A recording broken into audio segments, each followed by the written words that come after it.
ચાલો મિત્રો, વાનેચા ફેમિલી વોકમાં આપનું હાર્દિક સ્વાગત છે.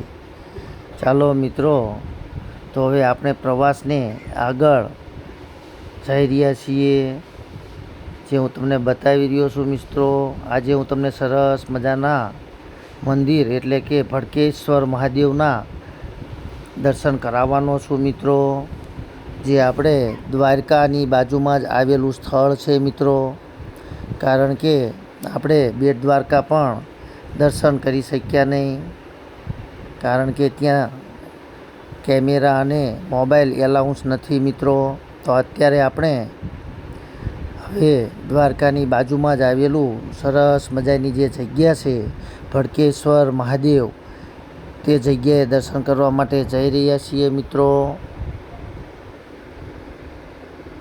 તો ચાલો મિત્રો, આપણે રસ્તામાં છીએ, તમે જોઈ રહ્યા છો.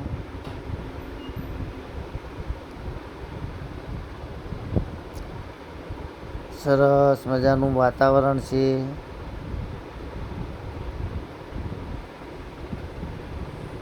આપણે આજે ભડકેશ્વર મહાદેવના દર્શન કરવા માટે જઈ રહ્યા છીએ. મિત્રો,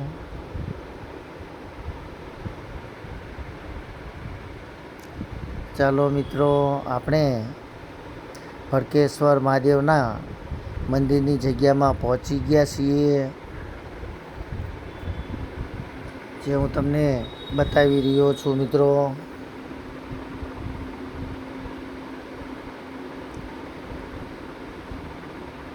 સરસ મજાની જગ્યા છે. મિત્રો, તમે જોઈ રહ્યા છો.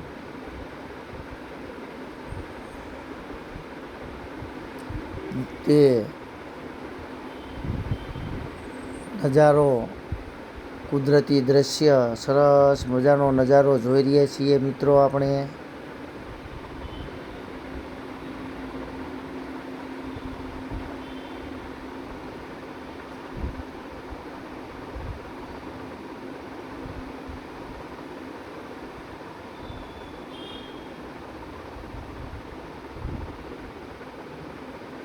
ચાલો મિત્રો, શક્ય હશે એટલું તમને હું બતાવવાનો છું. મિત્રો, કારણ કે જે જગ્યાએ આપણે દર્શન કરવાના છે તે પણ હું તમને દર્શન કરાવીશ. મિત્રો,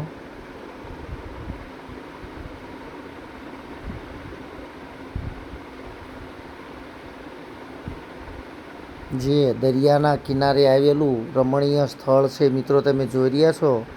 સરસ મજાનો જે દરિયો પણ આપણે જોઈ રહ્યા છીએ, તેના કાંઠે આવેલું આ સરસ મજાનું મંદિર છે.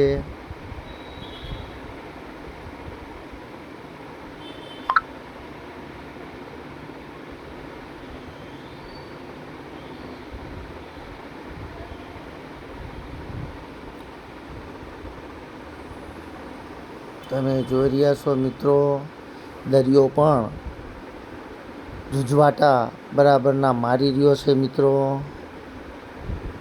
તમને હું દરિયાનું પણ દ્રશ્ય બતાવી રહ્યો છું.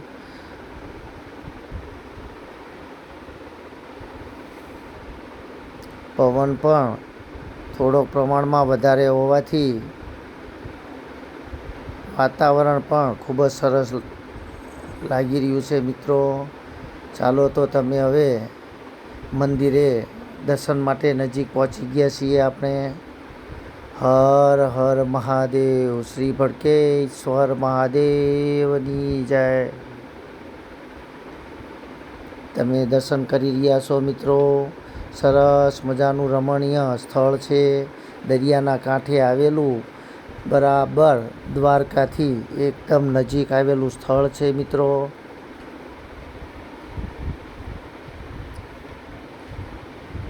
ચાલો તો દર્શન કરી લઈએ આપણે હવે ભડકેશ્વર મહાદેવજીના. જય ભોળાનાથ, જય પાર્વતી માતા.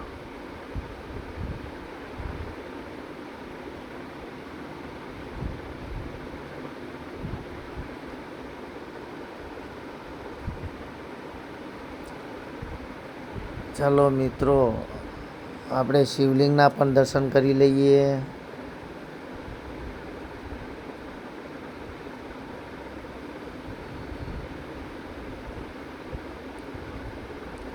તમે જોઈ રહ્યા છો મિત્રો, પાણી પણ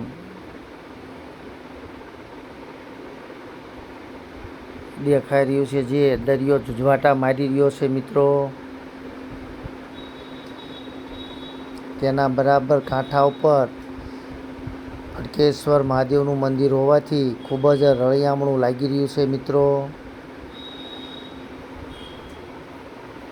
તમે ક્યારેક દ્વારકા આવો તો ભટકેશ્વર મહાદેવના મંદિરે પણ દર્શન કરવા માટે અચૂક જજો મિત્રો, કારણ કે ત્યાં દરિયાના કાંઠે આવેલું હોવાથી તમે જોઈ રહ્યા છો કે સરસ મજાનો નજારો હોય છે મિત્રો.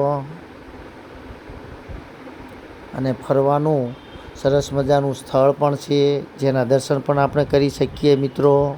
અને દરિયા કિનારે આનંદ પણ મેળવી શકીએ છીએ. સરસ મજાનો દરિયો જે આપણે જોઈ રહ્યા છીએ મિત્રો.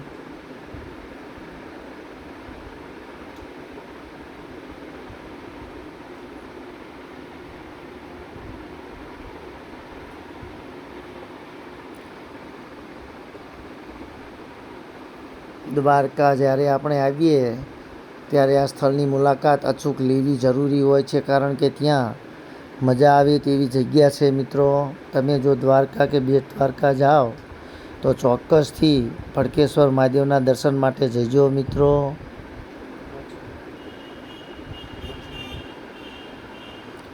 કારણ કે તે એકદમ દ્વારકાની નજીક આવેલું સ્થળ છે મિત્રો.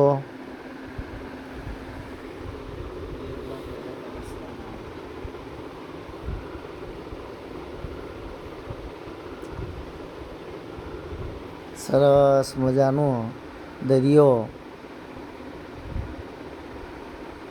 આપણે જોઈ રહ્યા છીએ મિત્રો.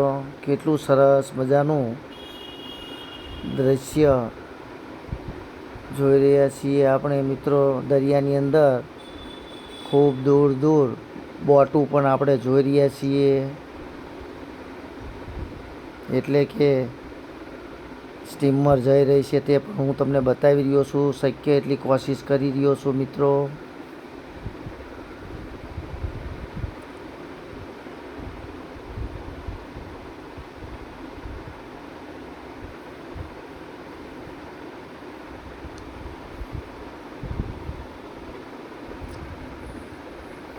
સરસ મજાનો ધીમો ધીમો પવન પણ વાઈ રહ્યો છે મિત્રો. પણ દરિયાકાંઠેથી થોડુંક દૂર રહેવું જોઈએ, એ જ આપણી સાચી સમજણ ગણાય મિત્રો. ચાલો મિત્રો, તો હવે આપણે ભટકેશ્વર મહાદેવના દર્શન કર્યા પછી દરિયો હું તમને બતાવી રહ્યો છું, તે પણ તમે દ્રશ્ય જોઈ રહ્યા છો મિત્રો. હવે આજે આપણે બીજા સ્થળની કોઈ મુલાકાત લેવાના નથી મિત્રો. આજે આપણે હવે અહીંયા જ રાત રોકાઈ જવાના છીએ, દ્વારકાની અંદર જ તે મિત્રો. અને કાલે સવારમાં આપણે બીજા કોઈ પણ સ્થળે જઈશું તે હું તમને બતાવીશ મિત્રો.